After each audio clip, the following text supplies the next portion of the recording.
Your questions will be taken up only by the moderator based on all the questions that come up. I will introduce the panelist and the chairman who will be moderating, and we'll go from there. Next. Wayne. So SIG has, TIE Global has a few SIGs, as we all know. In fact, I don't have to talk about because we are all charter members. We all know that, so we don't have to talk about it. But educational SIG is primarily for those who have been working in the field of education and technology and the cusp of that. And all of us are entrepreneurs. In fact, everyone has sold one or two companies in the space of education and learning, and we are excited about it, passionate about it. We like to share our stories. We also like to learn from everyone, and that's the purpose of the SIG, to spread the ideas that have come across from the successes and failures of all of us all across the globe within the TIE community. Wayne, next. Well, we have had quite a few. This is gives you a list of so many we have had. I said dozen, obviously I was underestimating. It seems like we have had quite a few more than a dozen. And that gives you a sense of the quality of people we have brought in, from someone who has really,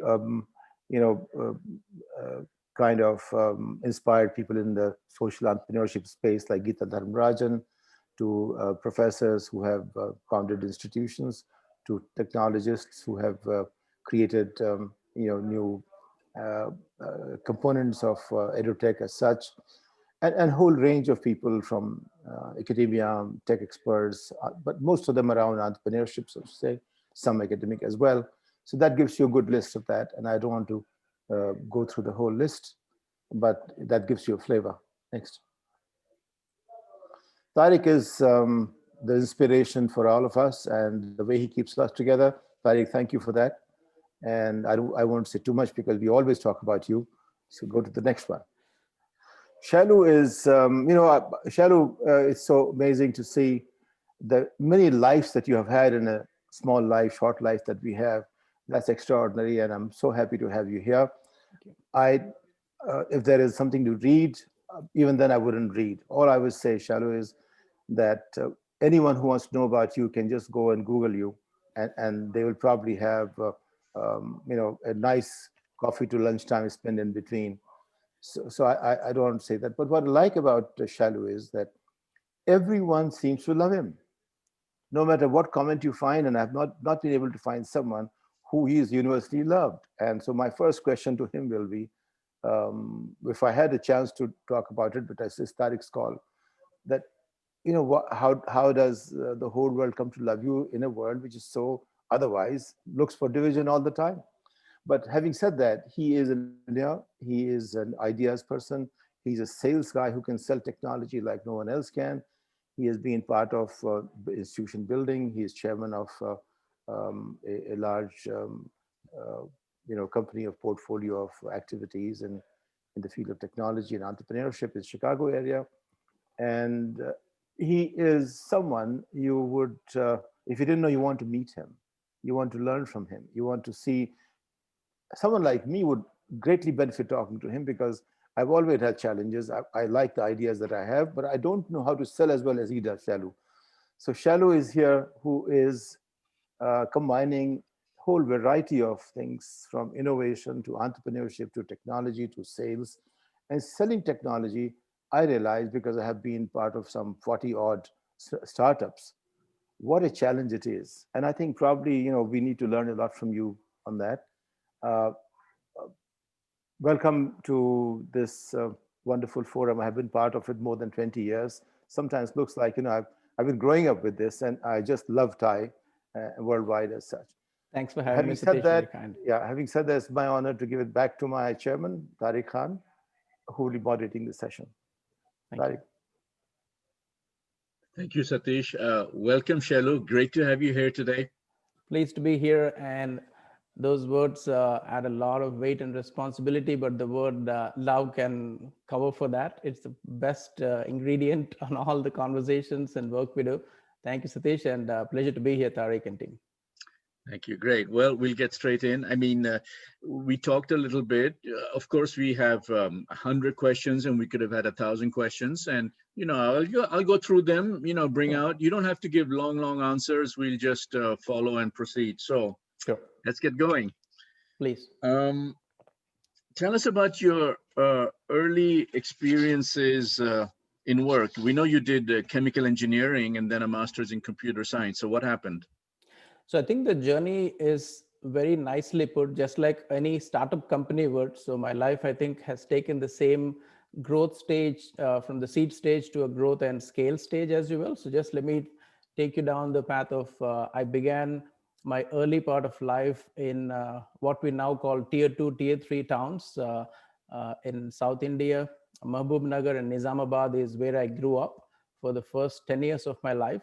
So early schooling, where it laid the foundations of what makes you more grounded, at the same token very visible in terms of the activity, where you pretty much know everyone in your neighborhood. The greatest entertainment you might probably have in towns is a circus that comes up every 6 months. The next one would be the leap into what I call the growth stage, which is Hyderabad, Bhaginagar, where I spent the next 12 years walking into the engineering, chemical engineering, a very large family. My dad and mom both were 8 siblings. So growing up, I think I call this the elements around me helped me make decisions in life back then, and still decisions I make right now. Be it choice of chemical engineering was the company of elders and well-wishers and guides and mentors, mostly driven from family, led to that path. And later, let's call it the scale stage for the life. The next 25 almost years is called the skyscrapers, where I moved from Hyderabad to Chicago. That was, let's call it my B2C, Bhaginagar to Chicago journey. And that was where the awareness of things and the possibilities were quite dramatic. You start from a town, you expose yourself to information that makes you make these choices of engineering and sciences. And then the next evolution is what else is more exciting. I think I attributed a lot to the teachers and people around me who guided me along the path, be it a choice of someone had mentioned in my intermediate days that, do you realize that from the shoe polish all the way to your head cream, everything from your toothpaste is all chemicals? Looking at those advertisements makes you believe, I want to be part of one such story and become a chemical engineer. You use so many computers in the process of chemical engineering and process design, you're gravitated towards the next evolution of learning, which was computer science. You deal with enough computers and work inside that in corporate, you get into entrepreneurship in the technology space. So that's been the flow of events. It's been a continuum rather than a single decision that led to where it has been for the past 45 years. Right. So it sounds uh, like it's very hard to have a definite and clear career path up front. It evolves, and I'll come back to that. But just as a little uh, aside, you ended up in Chicago. Why is Chicago known as the Windy City? Chicago, Windy City, both from, I think it advertises it very well. Part of it is everyone looks at why the coldest place. That's the first impression people always say when they hear Chicago. And I tell them, but the warmest people. So there you have it. You can always balance what you think about a city and what the residents of the city, now for me, 2 decades plus. Part of it is obviously if you walked in downtown anytime, whether be it the Watertown place where the great speech of Vivekananda happened by the museum, the wind tunnels in the downtown area on a cold morning or evening will tell you where the Windy City name came from.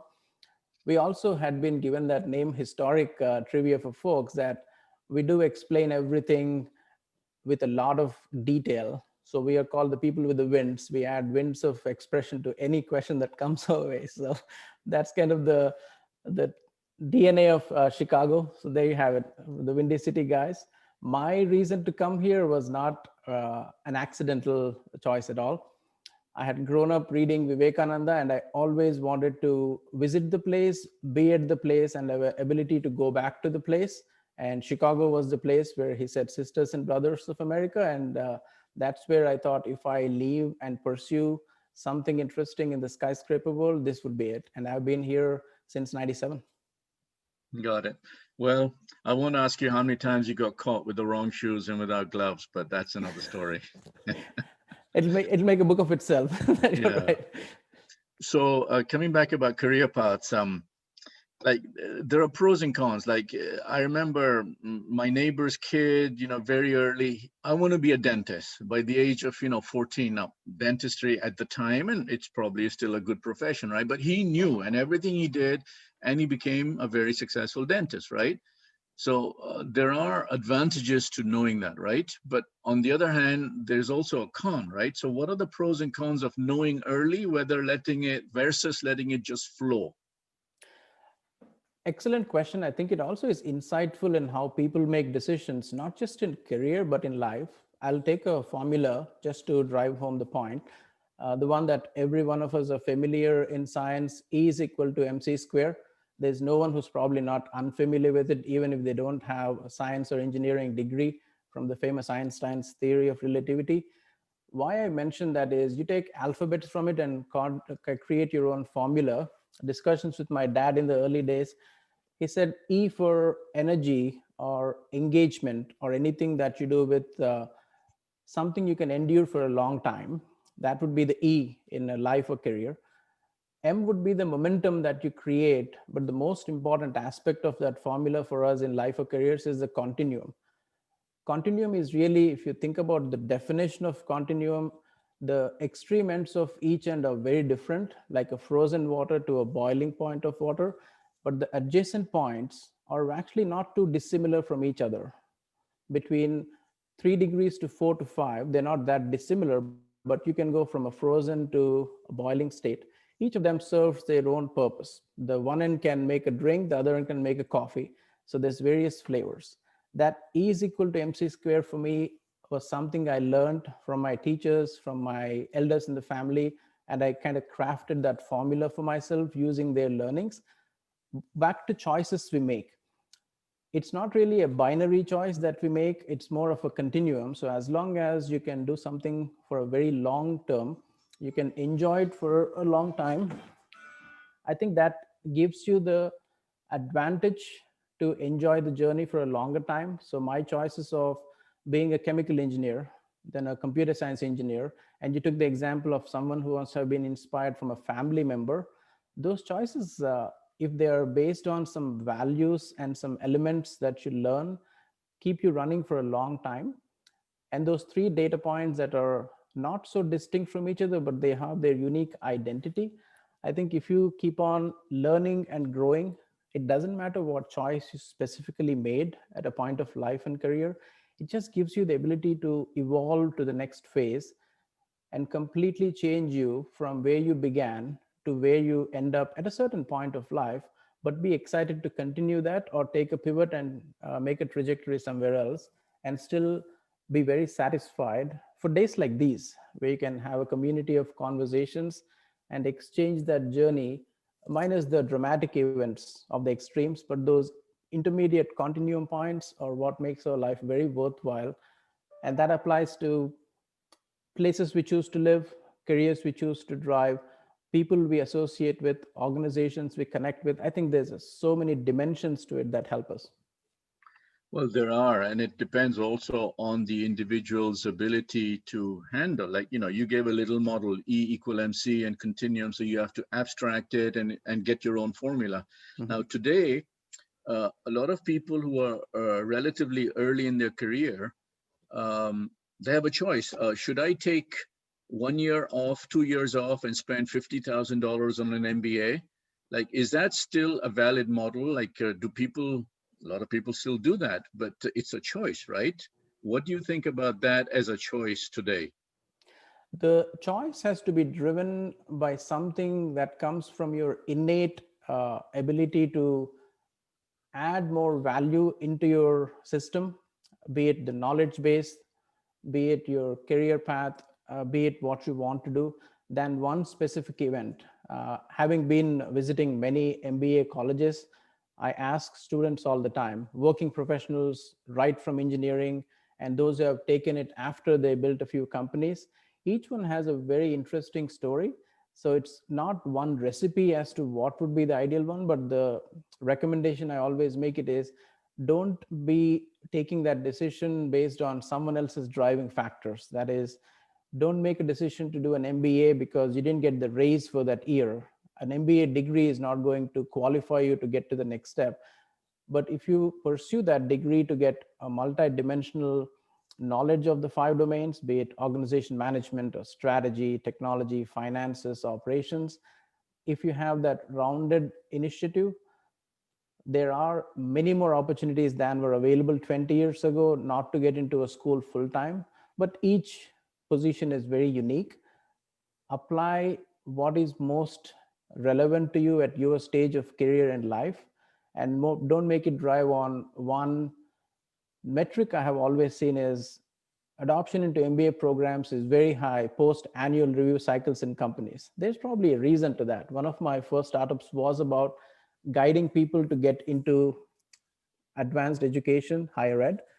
And we always used to see what is driving them into that path. The why, I think, is more important than what would be the trinkets and trophies you would get getting out of the program. It is why are you getting into the program. If you have that clarity on that one, the outcomes are much more fruitful. Network is a great reason to get into MBAs right now. I mean, in defense, as an educator, MBAs are bashed up too much these days. I think people always take a pot shot at it. Successful major serial entrepreneurs take a pot shot at saying, we don't have MBAs, we're all engineers. I think it's an unfair characterization of how much happens in MBA schools. Teachers like us who go back to MBA schools to share. So there's a wealth of information in there. But to your point, the decisions have to be driven on taking a pot of water from that well of knowledge in MBA schools, engaging with them in either full-time or part-time, and finding out why you're getting in more than what you will get out of is a good way to think about it.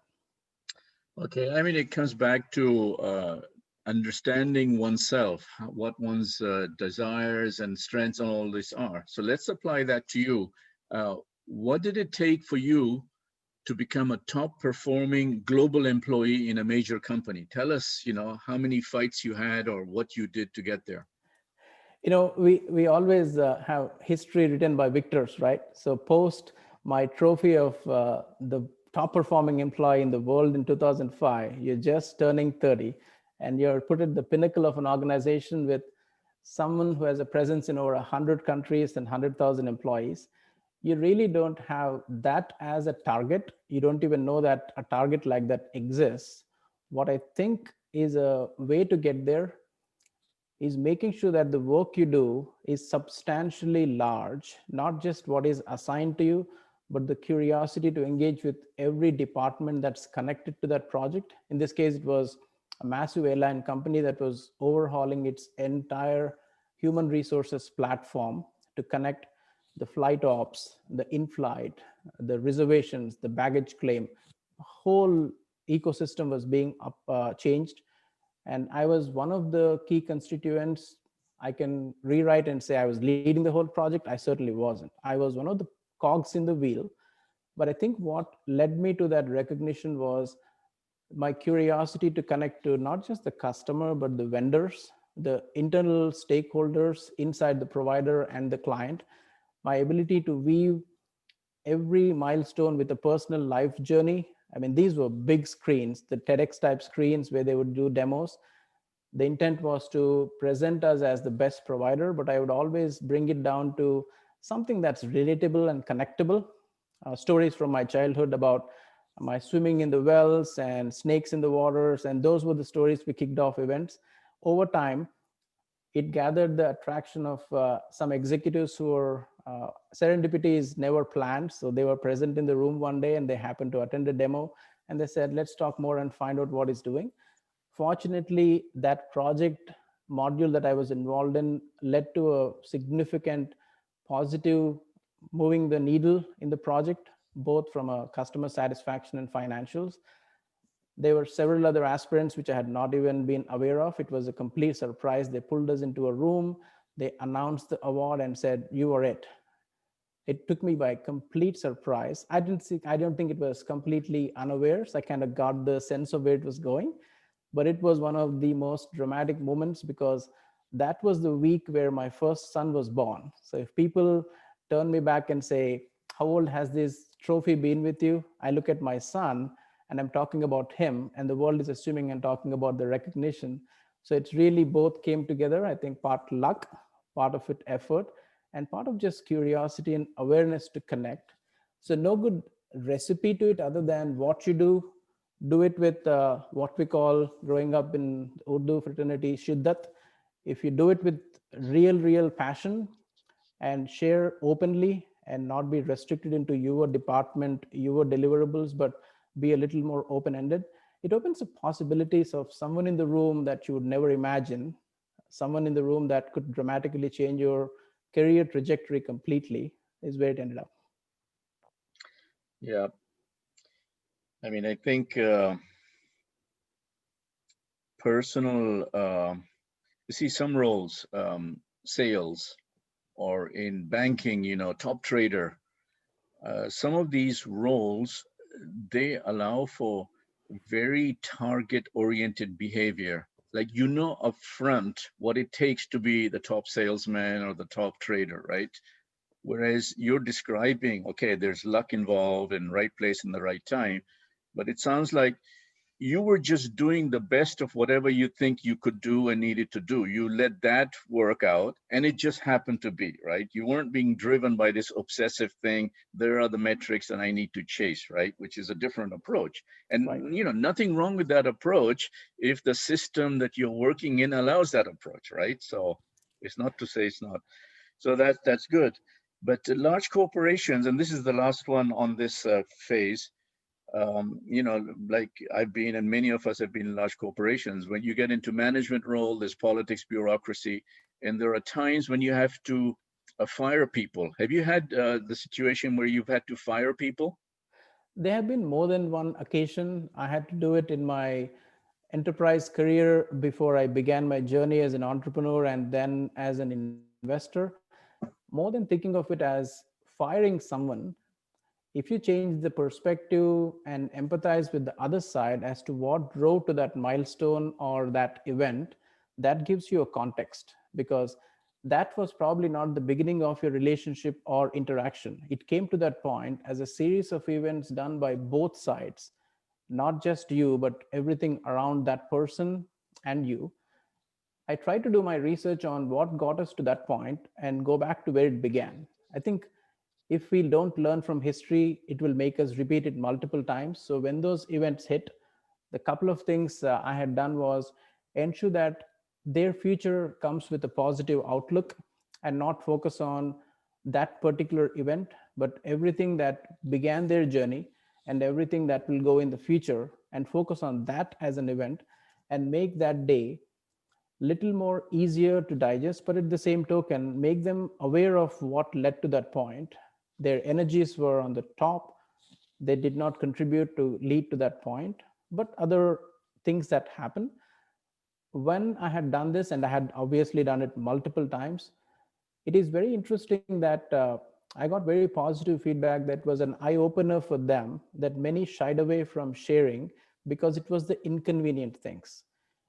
Anyone can praise someone who's on the top of the performance chain. That is not a hard thing to do, to compliment.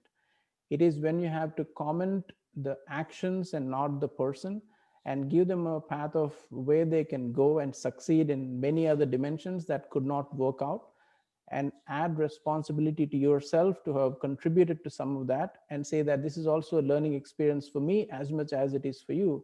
It softens the blow, it opens up opportunities for them, and the relationships can continue even post. And it has worked successfully for many people who I had to find new opportunities in a different world, have been in touch and say that one of the best things that happened to them was being let go, which is kind of ironic, interesting, and also satisfying for me that this formula does work.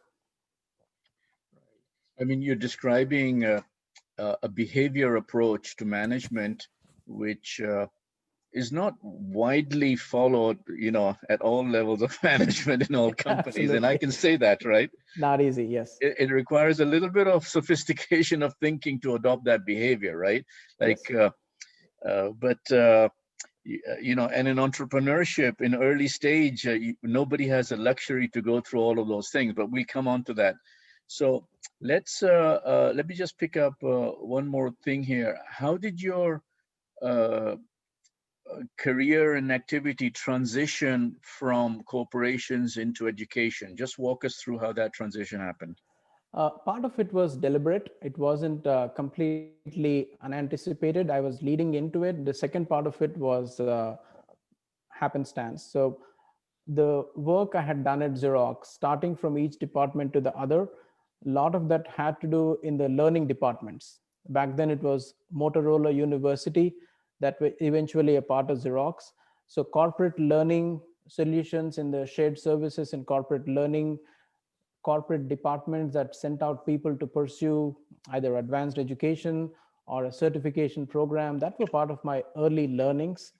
And it gave me a good insight. Obviously, the mentorship I had over many years in towns, I can still, as I jot back to my journals, Siddhanti sir to Chari sir in my towns at Mehboob Nagar, all the way to Lohit Reddy sir and Prema teacher in my Hyderabad schools, growing up to Sliva Reddy sir, and then most recently Bala sir from HBS. I mean, I have always had teachers, a very, very strong influence in my life. And I think that led to me thinking education is a space where learning is iterative, it is a continuum. I wanted to make sure that if I step the journey from a corporate space into something self driven entrepreneurial, that also has to be in that space. So there were some deliberate choices. EdTech is obviously very hot right now. 15 years ago, there was no term called EdTech. It was either corporate learning, corporate name university. The language was different, but the mechanics were very similar. I had the opportunity to learn firsthand from some world class leaders at Motorola and Xerox. And it felt like the right thing to step into, where you can do this for a lifetime and still the stories would be untold. And my greatest escape, unlike all the pictures you see on social media about my adventures, bungee jumping, and other things, a library is the first and the most favorite place for me. And what better than a domain that I could choose where I get to spend more in my favorite place? So it was very deliberate choice. The path is much more not very fancy. When we began, EdTech was one of those non-fancy divisions. Now it is. So those choices led to getting engaged. I'm very thrilled even to meet some amazing professors, amazing entrepreneurs, great serial entrepreneurs like yourself and many at TIE. It gives me the opportunity to be in a space where it is something that doesn't run out of energy, network, and knowledge, hence the choice. Right. So it wasn't a sudden jump. You were already in the corporate world, picking up a lot of education, learning related stuff. That's good. So we'll talk more about that. But tell us about the joy of selling your first company. Did you share caviar for years with all your friends? I will tell you our story of caviar. I would be actually eager to make the story of, just like Danny Ocean of Ocean's 11, we were at Bellagio in a penthouse and we were watching the fountains. Hmm. The reality of that glitz is actually we went to a dhaba and we picked up all the first set of employees who were part of that journey. We got a car, and I'll tell you the story of this car is actually very close to our hearts, and the folks who may be in this meeting have experienced that. So we turned on the headlights, we danced our legs and bodies out in happiness, and we shared that joy with the first team of members. The first employee of the organization, a developer in India who does not know driving, was gifted that car. I didn't buy any trinkets for myself. It was the most scary experience for me, sitting on the passenger side, giving the keys to an engineer who cannot drive when a gun is to his head, and just did about a little 20 feet of driving where he could not pull it off. He paused, and then he broke into tears. And it's a very emotional journey where the car was a surprise, the gift was a surprise, the whole moment came together, saying These are little things that make up the big things in our life. So our version of caviar was a dhaba with everyone on the field playing a game of cricket and then unwinding themselves, but sharing the stories of how we got here. And this was obviously one of the early days, early success, but those roots have not changed. We still have the tradition followed. Of course, I don't have the luxury to join all those celebrations, but they always keep it grounded. A cricket match followed by a dinner with people sharing their emotions and some little trinkets is how we do it. Now, on the other side, for the venture firms who actually go through that big process and due diligence, I isolate my teams from them, which does bring into the caviar type dinners, and I can switch my persona and participate in those and make a speech that is more relevant to the corporate entrepreneurial investment world. So I live both sides of the coin. So I think I look at the mirror and I'm envious of myself that I can play both roles with equal balance and enjoy it equally. Okay, so this again brings out your own, if you like, persona and your character, as it were. So we'll get into that a little more. Let's just stay on the education piece. And Examity is your current activity and your business and so on. And let me ask you, it's a pretty kind of blunt question. How did correcting homework and testing become a global business? Great way of asking that question. You know, when you look closely, the smallest problems have the greatest opportunity. I'll repeat that. The smallest problems have the greatest opportunity. A very simple thing like doing your test requires you to do so many things that were not part of an option earlier. We didn't have the ability for someone to take a GRE test sitting at home. It was unthinkable 10 years ago. It is now part of standard practice. You come online, you connect to a system, you take a test, because education with the new technologies has become accessible and inclusive. You do not have to travel to a location to pursue a course. We just applied the same mechanics to what was considered new at the time, where test centers were the way tests were monitored and invigilated and proctored. We just digitized that process, and we were not the first one. We just added a workflow that was frictionless for the test taker. So turn on your computer on demand 24/7. Inspiration turns on to take a final exam, be it a midterm or a certification. Connect to an Examity delivered proctor at any time. Begin your test on your computer. Get the proctor to monitor you, and we take care of the rest. Connecting with the university or the enterprise, giving the results of their performance of proctoring. The test itself was hosted by the customer. Opened up so many avenues for very, very large companies where you do your daily shopping right now to where you design your images. Every company that I can think of, from the Yale universities all the way to the A company, that's a big rainforest equivalent. I'll let you guys guess the name, but we were able to give them something that takes away the hoops to get there to take an online program and certify yourself. It levels the playing field, and it gave an opportunity for thousands of proctors who could do the same from their environment. I mean, that ecosystem came together very nicely. First year, we did a few exams. When I say few, literally 4 exams. Now we do the same number plus more in millions. And it feels like a simple step. Oh, getting online to a session like this in Zoom, sharing your screen, taking a test, we were able to apply the right education mechanics. Now, advantage for us was we are educators ourselves. So we speak the language of the university, we speak the language of the corporate learning. And I unfairly had the advantage of both experiences, which I applied in Examity. We are very pleased. Right now, we are well in thousands of employees. We are in 5 global locations. We are a known brand. And it gives me deep pride as the founding member that we still feel that our journey doesn't happen in a day, it happens daily. And that still is going forward with the new last year situation that we all know of. It is almost like we were preparing ourselves for that inflection point, and now we have scaled up like there is no tomorrow, and we're just beginning again for our next round of continuum.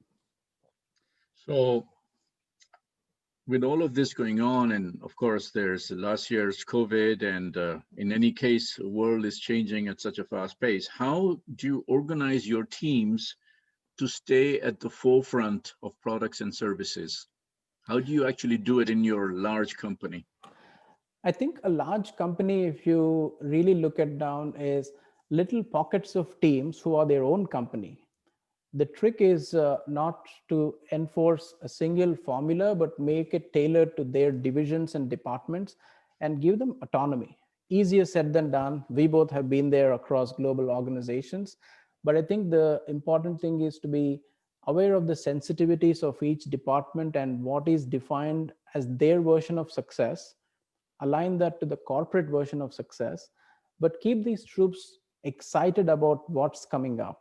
Make learning as an ecosystem for them, because past generation careers were 20 years plus, one dimensional, and they could do that all day long and all week long, all year long, all decade long. It was acceptable.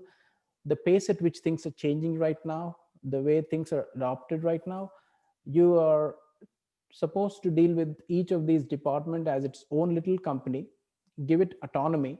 What we call is more holocracy, and give these divisions saying you have a set amount of guidelines, what we call values. We will take care of the valuations. Just keep those two away from each other, but best be aware of it. And then become a learning group that lends itself to curiosity, and give them the right tools, give them the vision of where we want to go, and get out of their way and only get in when they require help, has been a formula that has worked for 10 people, 100, 1,000, and in well into multiple thousand. It has always worked as a decent formula with the right guidelines, if that makes sense. Okay, yeah, makes sense. So let's move on. Education and healthcare are two star businesses, star sectors at the moment. They deal with people, they don't deal with heavy capital intense industries and industrial businesses. Does that put India at an advantage? I think it puts India at a terrific advantage for a number of reasons. Number one, we have incredible amount of intellectual firepower that previously needed a ton of capital to expand globally. What this new age technologies and the two spaces you mentioned really give us an opportunity to scale without having to physically be present at a location, including our Examity, where there's a significant presence in India. If you look at India, the history of our country has been built just watching and observing nature. Obviously, globally, if you think about Earth, is where always families and ecosystems and very successful large conglomerates educate you on staying grounded, aim for the sky. And these are fundamental nature things that we experience every day. We just don't observe them closely enough. If you're stay grounded, which is very, very inherent from our value and culture system, if you aim for the sky, and this generation now aims 100x more than what I used to do growing up and what I do right now. If you keep the fire in the belly as an element, that energy in the E is equal to mc square is what I call fire. You have a ton of firepower in how much potential this generation has in India, the new age entrepreneurs and employees. Knowledge is everywhere now, so I call the water of knowledge. You can absorb and really encapsulate a ton of information, but the most important thing we have learned from since 4 or 5,000 years is air. If we really have the ability to engage and focus and breathe in, there's so much to observe for India. We use our best practices from the past, we absorb the new age technologies, just not be swayed away by hype. I think we have a tremendous potential. There's two ways to think about it. We can be caught up in valuations of who got succeeded where globally and how many billions they made, or we can focus on values. So we should play to our strengths. I always tell, like in cricket, play to your strengths. Don't try to be an all-rounder. It's great if you can be, because there's something in there. I think India is well positioned in especially the two domains of education and healthcare, because you're able to globalize yourself without the capital associated with it now. So the timing is near perfect for us to catapult for the next decade. Yeah, I think you said something particularly interesting there. Like be able to not lose the sense of history. In other words, we don't want to just do like, Korea and Japan copying other models. Like we have to develop a unique model that comes from our own history and Mhm. adopting and recognizing. That makes sense.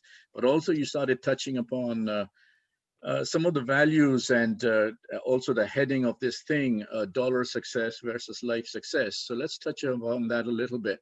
And I'll start by asking, the balance of time with family, children, and relatives and work, right? It's a big juggling act. So what are the messages you would like to share from that juggling act? So the key to think about it is the minute we use the word balance, we have put things on either end of something. And then by definition, you have to weigh which one comes more than the other. Rather than that, what if we make it as a circle than a binary 0 or 1? Since we have invented 0, at least from what I have learned, we always put 1 in the denominator and end up with the same thing. We multiply it with 1, and 1 is considered the more success factor. But I'd rather put 0 at the denominator and make the result infinite. The possibilities are endless. You can accomplish much more. In terms of balance, if you think about not what you're giving up or what you're gaining, but really what your experience is at that moment. I mean, we live in a time right now, Tariq, where you're playing a game of Monopoly with your kid and you're checking your email from the company. You're watching a movie, but you're Instagramming and WhatsApping someone about the experience of the movie. We are in a corporate meeting and we're checking our Facebook feeds. We have really put a combination of so many things. So the key to balance is at that point, at that moment, the interaction you're having with someone, whether it's a family member, whether it is this interaction, have an undistracted, very focused engagement that gives you the balance at that moment of time. And it just adds up itself over a period of hours, days, weeks, and years. Then you don't have to do a conscious effort of juggling. It happens so naturally that you're able to do this without the overwhelming sense of how am I able to pull off together. But just make sure that you do it with real engagement and happiness. If it doesn't do it for you, don't do it because you're meeting somebody's expectations. I think the whole juggling comes when you're meeting somebody's expectations and not your own. Well, I mean, that's a loaded answer in the sense there are two things I pull from there. One, as you were talking, my brain goes to nanotechnology. Okay, Mhm. everything is getting smaller. You can inject now a medicine at just to hit those 2 square centimeters of the body. It's just fascinating what's happening. What you're talking about is micro behavior, micro results, micro accomplishments, right? So for the 12 seconds that you're not making your Monopoly move, you're actually using the right Something. words on that text message, right? So all of that. And everybody has natural limits to how many parallel processes that can be running in their mind, right? So all of that, it's just fascinating how that's happening. That's reality, right? So the days of old, working methods of old, are just going away. So I think that's good, but this whole balance thing, the other thing you mentioned is like, what benchmark are you chasing, right? Like, are you trying to follow, okay, Wall Street requires you to perform and behave in a certain way, or your kids want you to reach a certain, I won't say target, but they have a certain benchmark and you have to satisfy them. And then, of course, there's a neighbor, there's a Nobel Peace Prize. You can go crazy in how you want to define, right? So is balance the wrong word to use over there? I mean, how do you solve that particular conundrum? No, that's actually very, very interesting. If you think about, we talked about our addiction to distraction. There's things floating around us every minute, clamoring for our attention every minute. The messages that pop into our inbox and share so many things happening around the world. But there is no news channel for what's happening in your family outside the WhatsApp groups. You have to stay connected to your ecosystem. The true sense of how you live your life to meet expectations financially, socially, in a civic sense, spiritually, and that makes you complete, is to pursue multiple things one at a time by being aware that you cannot do it all. Anyone who has claimed to have the secret formula for the balance, I don't believe has one, but writing books about it. But I think it's your reflection that gives you that balance. The more you're able to pause, the more you're able to accelerate. This is very interesting that I have observed over time that the more pauses you take, the more you're able to accelerate. But we are being fed that you have to only use momentum as a way to accelerate. That in itself lends to how we interact with our children, tells us how they think we are. So if an entrepreneur aspiring, an entrepreneur who has been there, done that, has to always check with someone who's not connected in your world, how do they define you? That definition is actually what the reality is, because we always have the finest definition of ourselves in the mirror. I always go to someone who's not aware. For example, if I write a share or do a painting, I always show it to my fiercest critics, in this case my two boys, 12 and 15. They have no hidden agenda to give a feedback that is comforting, so they give me very candid feedback. I learn a ton from it. When I do a valuation spreadsheet, I go to the network and look for beginning interns in the analyst world. They give me the fiercest feedback, because if I go to my peers, I always get a commendation if it's amazing. I don't learn much from it. So the right balance point for me is, if I wrap the day by having at least two positive interactions, two constructive interactions, and one sizable difference I could make in somebody's life, that I would call is a wrap for the day. Sizable doesn't need to be dramatic, it could be very small. I wrap the day with it and look for an interaction like that for the next day. Today, I think it's a very easy one for me, because I began with one of the freshest conversations right with my cup of coffee. So I would already claim extra credit for today. That's how I find my balance. And each one has their own formula. I don't say this is the formula, but this is my formula. And hence the word philosophy, to what I learn outside and apply to my own. Great. So let's keep going.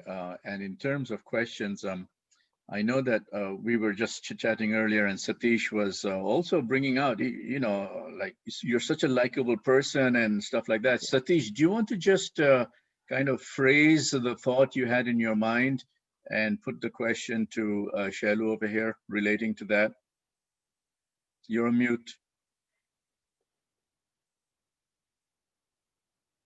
Unmuted. My point, let me see.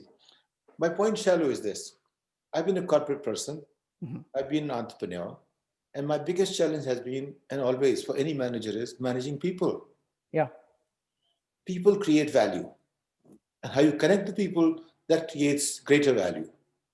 And the leaders who create greater value, they know exactly how to take people to their ultimate value potential. Farther you can take them, the better off you are. For instance, I look at this way. Look at the most successful people. Will you put money on Bill Gates or Microsoft? Choice is yours. So in that sense, but this is the toughest job.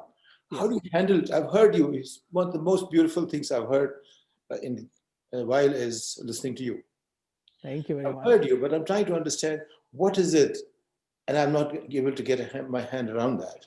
What is it that makes you such a good leader of people, that you are able to get them to create value for you? No, thank you.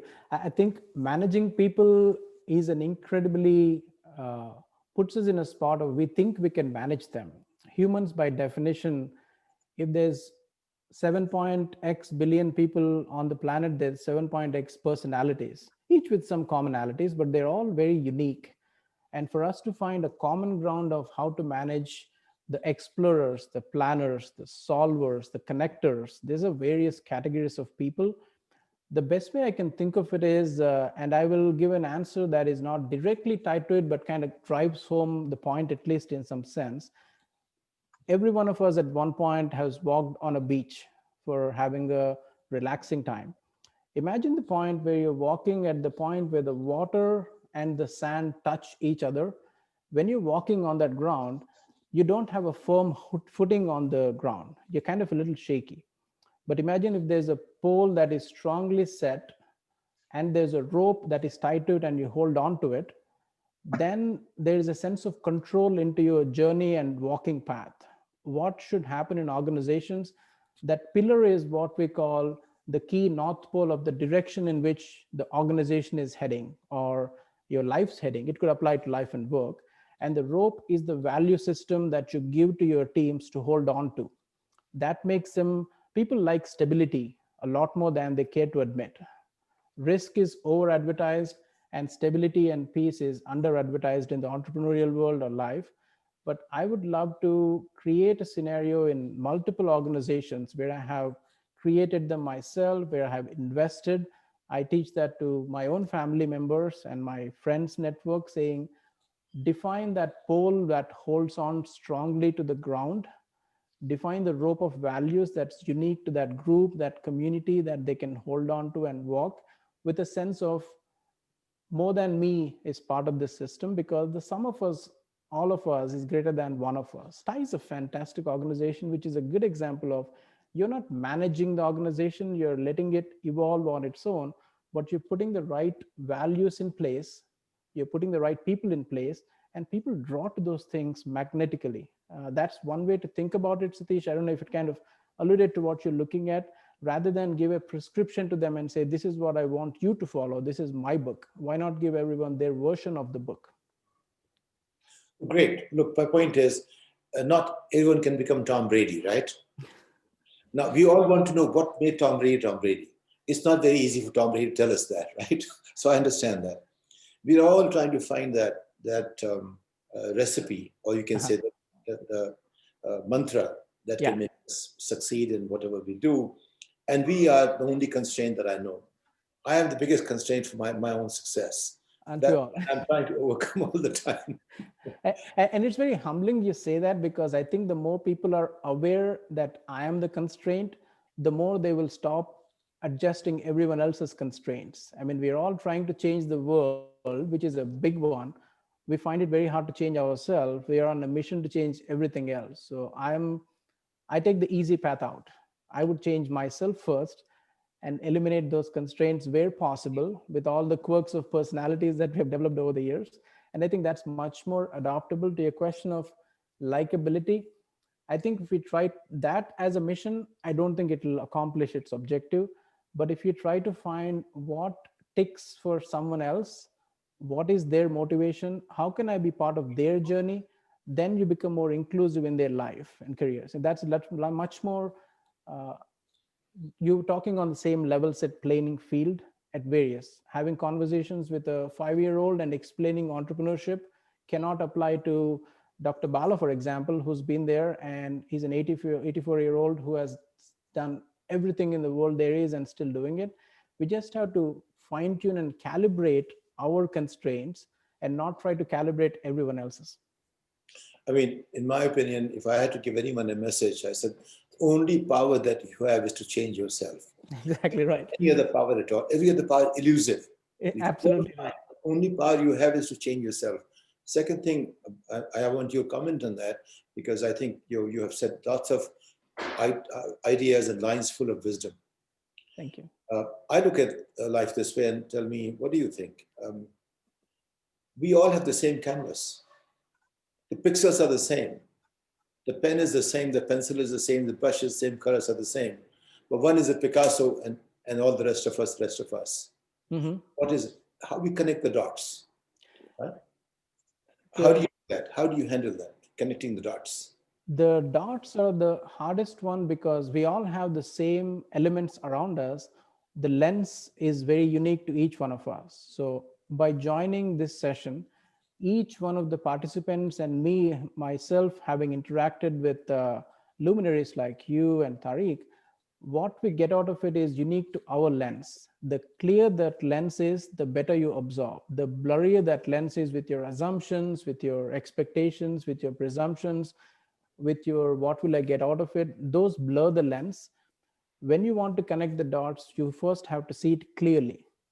When you have to see clearly, you have to calm down and pause. If you have to pause, then the lens gets cleared and I wear specs, so I can tell you, it's almost like spraying and cleaning it up is to pause and say, what am I joining this session for? What do I want to get out of it? Rather than, am I putting my best foot forward? Is it the most glamorous version of me out there? If you constantly reflect on expression, you will not be able to make an impression internally. So I would say the dots will fall in place, align themselves if you open up and are reachable to people. If you're more putting affection in front of a transaction, all things being equal, we love to work with people we feel we can connect to. The dots will attach themselves like glue, with that love being the equation I always talk about. But you need to be really open, not in word, but in action, and always be approachable and not let your trophies and trinkets be the walls around you. You have to really ground yourself. Between So Einstein let and me, Gandhi, who is our ideal? Einstein and Gandhi. so Satish, great that you probed that. And Shailu said the easiest thing is for him to change himself. But let me tell you, I'll share a little thing. It's not true that he's only trying to change himself. And I'm going to share my screen, and I'm going to put up this thing, Shailu, and kind of put you a little bit a question. Can you see that pencil? I can. Yes, indeed. So to I the spent some time audience, thinking about this is Shailu's way of changing everybody else by posting a little picture every day. Sometimes he draws it, sometimes he catches a photograph. So what's going on over here? it. So for me, it is when you write your journal and wrap the day, it is a good experience. You have multiple experiences. For me, philosophy is the way for the world to see what my experiences have been for the day. At the same time, keep it to minimal. I think the world has so much of extra around everything. Our popcorns to french fries are extra upgraded for mere 25 cents, and we are deluded in more and more. I try to abstract to the least amount of words that you can say to convey a message. In this case, there were a lot of assumptions. I began with walking into something. So a lot of you, what you see here is not my prescription for what the world should do, but what my own learning has been for the day. I walked into a massive transaction with some assumptions, which you see as the things that were carved out. And I ended up with a lot more clarity after removing those assumptions in making a key business decision, which drove this pencil. And like that, every day I at least sometimes have multiple a day. And my family does ask me, do you actually do real work or stay on social media all the time? I said, you do realize that this is part of my work. Because Well, I will invite people to take a look here, but let me go to some of the questions that we are getting. So you had a statement, the more you pause, the more you accelerate. Please elaborate on that. this is what I call the speed of going slow. We are always in this race of getting to some place that's not determined yet we are told that enjoy the journey is the destination. There's a new maxim and quip every day out there. So what I have found out is the momentum is what we all clamor for. We would like to get there fastest. We would like to have an exit in 1 year of investment. We would like to get a company to the first 100 clients within the first year. We are compared to things happening around us. There's billionaires giving so much of advices and mantras that this is the secret. I think you should follow this social media. You should quit this social media. There's so much of things happening around you. If you don't tend to pause, you will not be able to see what was your definition of success, what was your definition of prosperity, without even realizing somebody's definition applies on you. So the important thing is for you to feel satisfied end of the week, month, year, decade.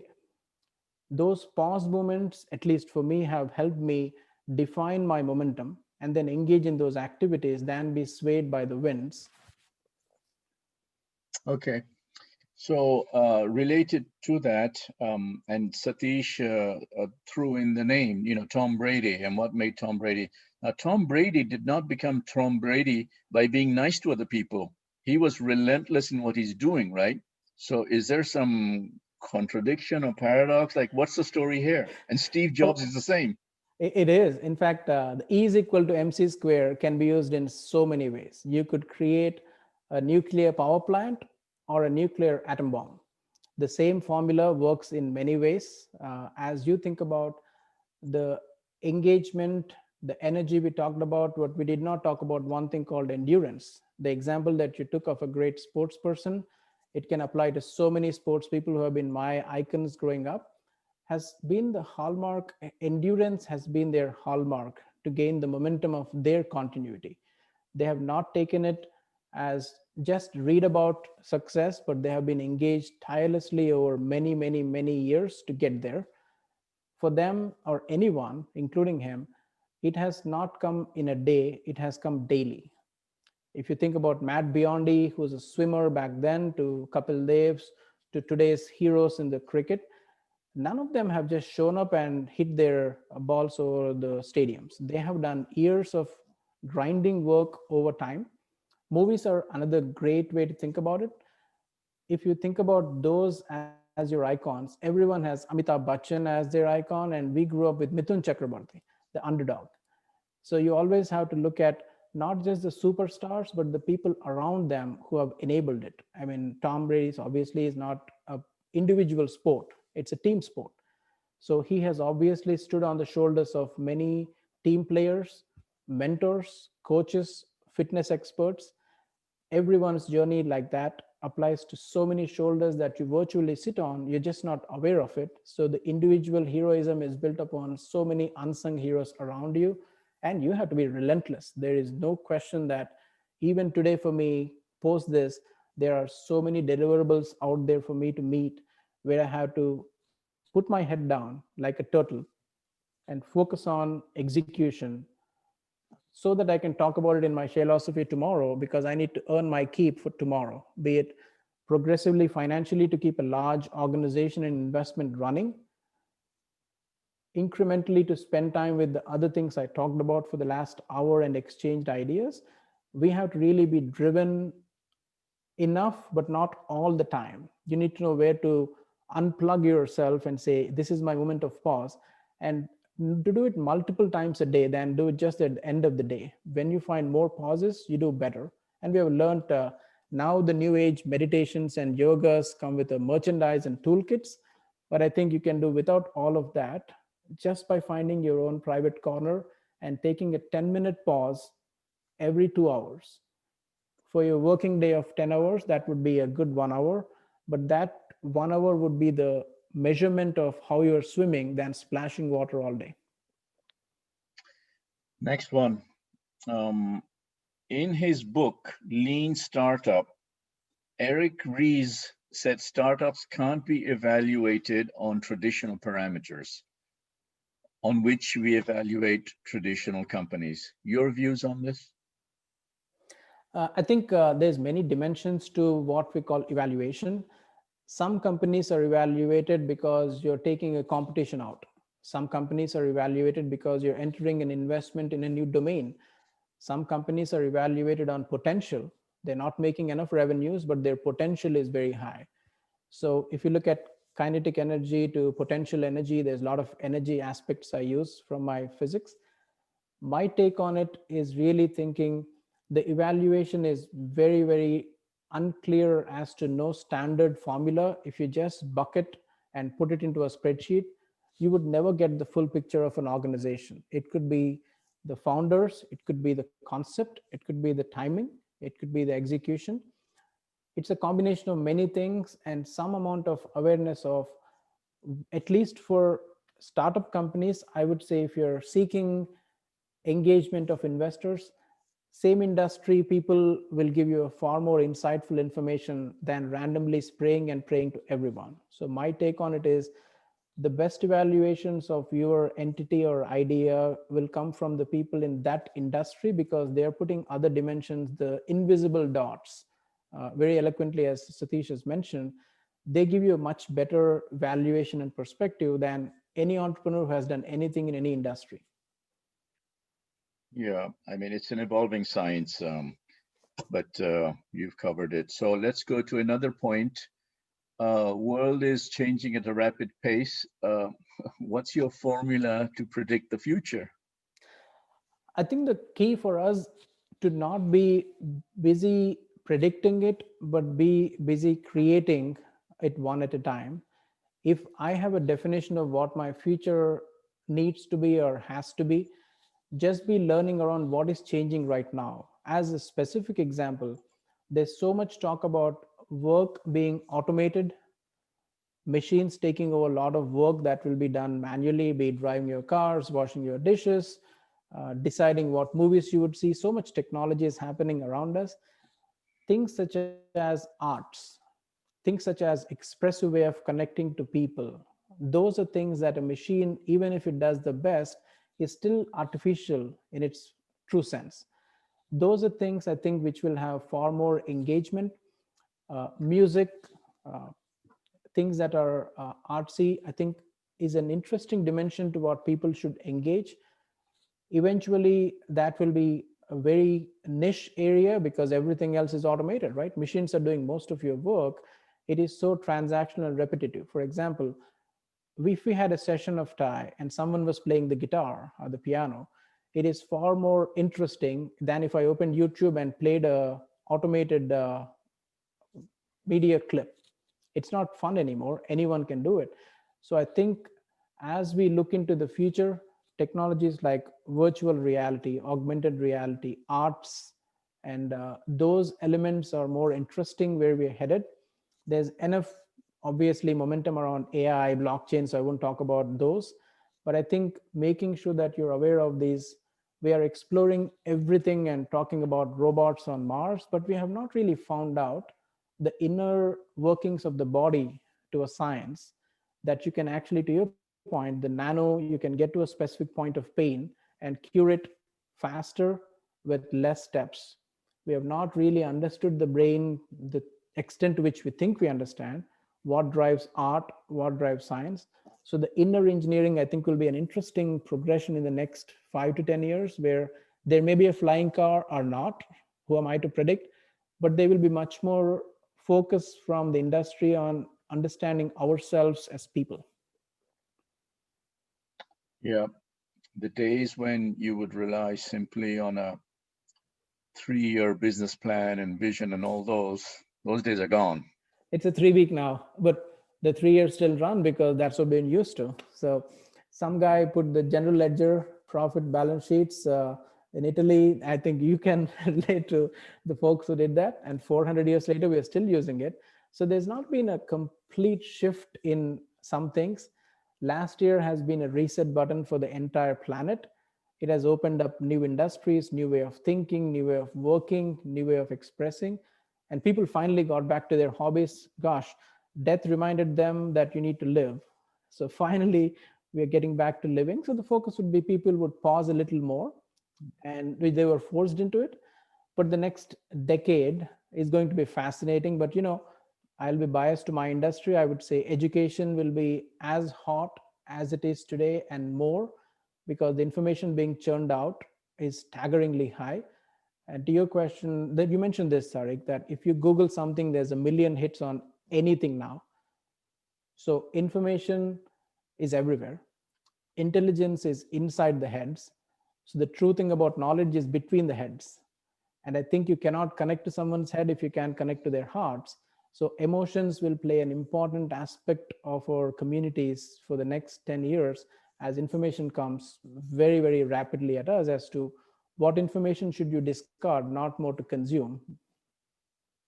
And in fact, that emotion part is what all these robotics and artificial intelligence people are struggling with. So we're running out of time. Let me just pick up one more, maybe. Any recommendations on top 3 areas you think young entrepreneurs should focus on? If I look at recommendations, is don't measure success of some other entity as a benchmark for yours. Use it just as one more metric around you. Don't be distracted by these are 10 ways to do 4 things, 17 ways to do 5 things. Don't be caught up in formulas. Just be looking at information around you, but make sure that you have the pillar and the rope thing. If I told you, have a very clear definition of what your values are. If you define and stand on them, you will not be distracted with everything around you. And people who send you information about every other day, by the way, a company will be bought, it'll be sold, it'll IPO. That is going to be an ongoing thing. It will never change. Just be addicted to focus. I'd say engage yourself, endure tough things, because not everything is going to be a fun thing. Passion is overrated. And anyone talking about passion and follow your passion has already finished. He has generated enough prosperity around him to talk about passion. So Joe, don't just chase passion, make sure that chase endurance. That is a far more interesting element for this new age entrepreneurs. Stick in for the long game and do not expect overnight results. I come from a farmer's family, and we have never told that you can harvest the next day after you sow the seeds. You have to give it time. I think don't be in a rush to declare victory, and don't chase trinkets and society's appreciation too much. If you're addicted to attention, you will stop paying attention to results. Great. Well, I mean, we could continue another hour, but I know you have your tick sheet and you have your Monopoly game.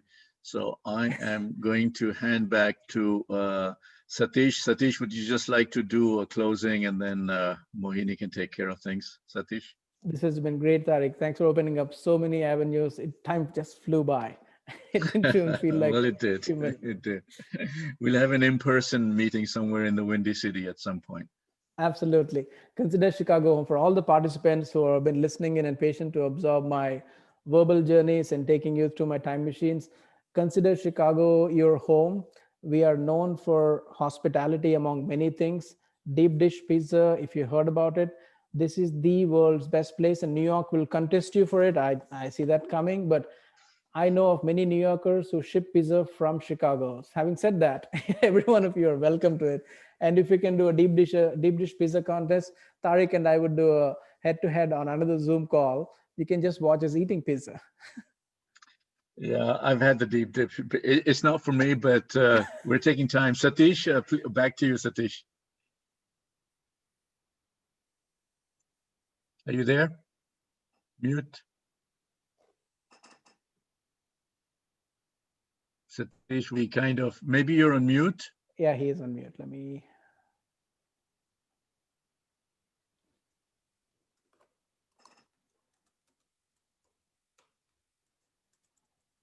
Satish साहब आप कहाँ चले गए button ढूंढ रहे